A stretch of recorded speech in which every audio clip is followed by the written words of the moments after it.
위기에 관한 말씀입니다.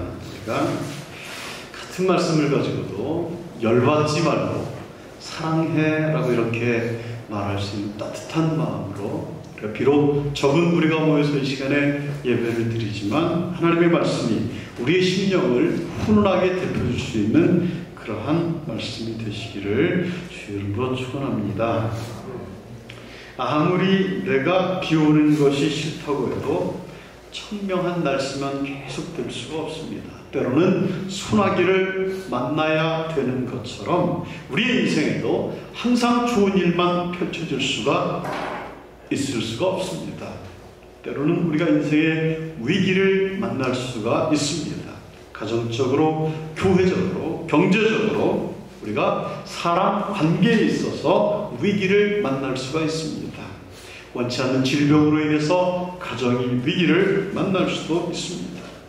사람들은 이 위기가 찾아오면은 두 가지의 반응으로 이제 반응을 보인다고 합니다. 어떤 사람은 절망하면서 하나님을 원망하고 심지어 인생을 포기해버리는 사람도 있습니다. 반면에 어떤 사람들은 이 위기로 인해서 오히려 하나님께 더 가까이 나아갈 수 있는 그러한 계기로 삼는 사람들도 있습니다. 예수님께서 타신 배에도 풍랑을 만날 수밖에 없었던 것처럼 우리 성도들도 이 세상을 살아가면서 인생의 위기를 한 번쯤은 다 만나실 것입니다. 그리고 고난도 만나실 것입니다. 그러나 위기와 고난을 만났을 때 왜 나에게 이러한 고난이 찾아왔을까? 왜 우리가 이 고난이 나에게 임했을까? 라고 생각하면서 하나님을 찾을 수 있는 그러한 기회가 될 수 있다면, 하나님께 한 걸음 더 나아갈 수 있는 그러한 기회가 된다면 위기와 고난은 우리를 더욱더 유익하게 만들 줄 믿습니다. 우리는 어떤 사람입니까? 살아있는 물고기는 물결을 따라 내려가지 않습니다. 물결을 헤치면서 거슬러 올라갑니다. 하나님의 사람들은 위기 속에서 하나님의 기적과 능력을 체험하면서 더 큰 믿음을 갖는 그러한 믿음의 사람들이 되어야 될 줄 믿습니다. 신학대학원을 졸업을 하면서 졸업하기 전에 사은회를 갔습니다. 제 은사님들을 모시고 사은회를 가졌습니다. 분위기가 숙연해졌습니다. 신학생들을 배출을 하긴 하는데 마치 실업자 양성소처럼 앞으로 갈 곳도 정해지지 않는 그러한 신학생들을 무더기로 배출하는 그러한 분위기가 되다 보니까 사은회 자리가 참 썰렁하게 됐습니다. 여러분을 대책 없이 이렇게 세상 속으로 내보내게 돼서 죄송합니다 라고 하는 그러한 총장님의 말씀이 있었습니다. 그래서 어느 전도사님 한 분이 마이크를 딱 잡고 그러한 분위기에서 무슨 찬송을 부를까? 어떤 분들은 찬송가를 부르고 복음송가를 부르면서 다 있는데 한 사람이 너라면 할 수 있을 거야, 할 수가 있어, 그게 바로 너야, 굴하지 않는 보석 같은 마음이 있으니 라고 부르니까 어떤 사람은 이게 복음성가인 줄 알고 아멘 그런 사람이 있었어요. 어떤 사람은 할렐루야 그렇게 말하는 게 있었습니다.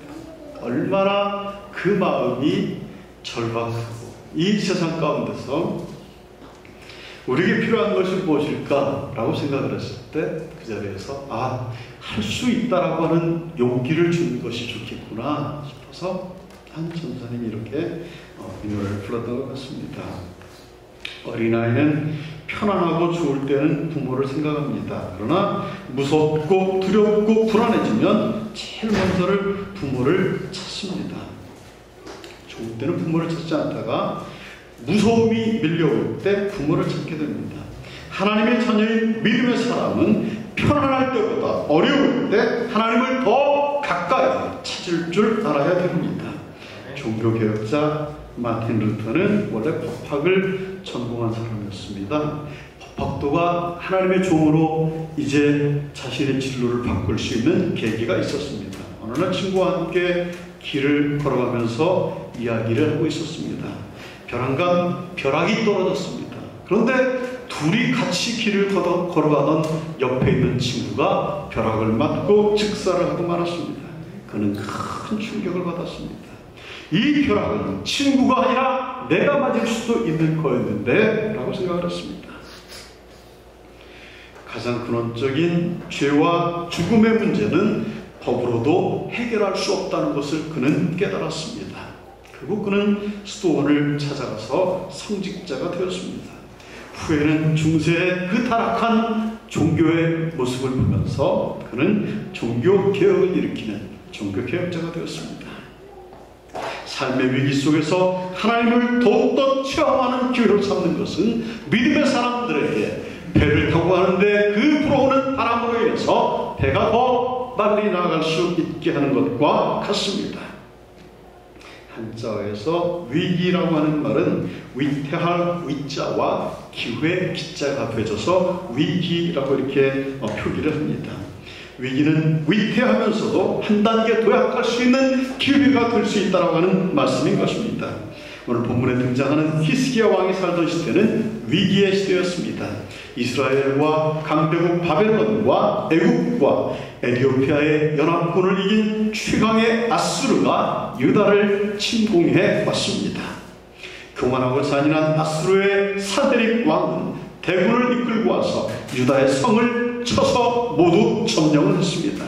그리고 그의 부하 랍사게에게 예루살렘 성에 있는 히스기야 왕에게 항복을 하라고 권했습니다.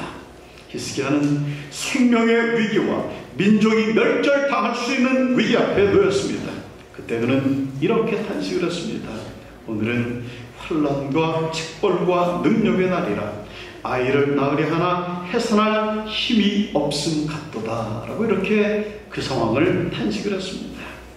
우리 여성분들께서는 자녀를 이렇게 잉태해 보셨기 때문에 이 말씀이 마음에 와닿을 것입니다.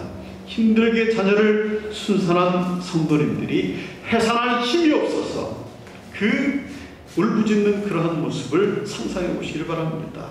사느냐 죽느냐라고 하는 내가 살고 아이가 죽을까, 내가 죽고 아이가 살 수 있을까라고 하는 그러한 절박한 순간이라면 여러분은 어떠한 것을 선택하겠습니까? 정말 참으로 절박한 순간이었습니다. 히스기야는 이러한 위기 앞에서 무릎을 꿇지 않았습니다. 오히려 하나님 앞에 나아가서 기도했습니다. 그는 기도함으로써 큰 승리를 얻을 수가 있었습니다. 역전의 드라마가 어떻게 가능할 수가 있었겠습니까? 그것은 히스기야가 생명을 건 기도를 하나님께 드렸기 때문에 그렇습니다. 오늘 우리의 삶이 힘들고 어렵습니까? 여러분이 지금 삶의 위기를 만났습니까? 그렇다면 히스기야와 같이 생명을 건 기도를 하나님께 드림으로 인해서 위기를 잘 극복하시기를 주의 이름으로 부탁을 드립니다.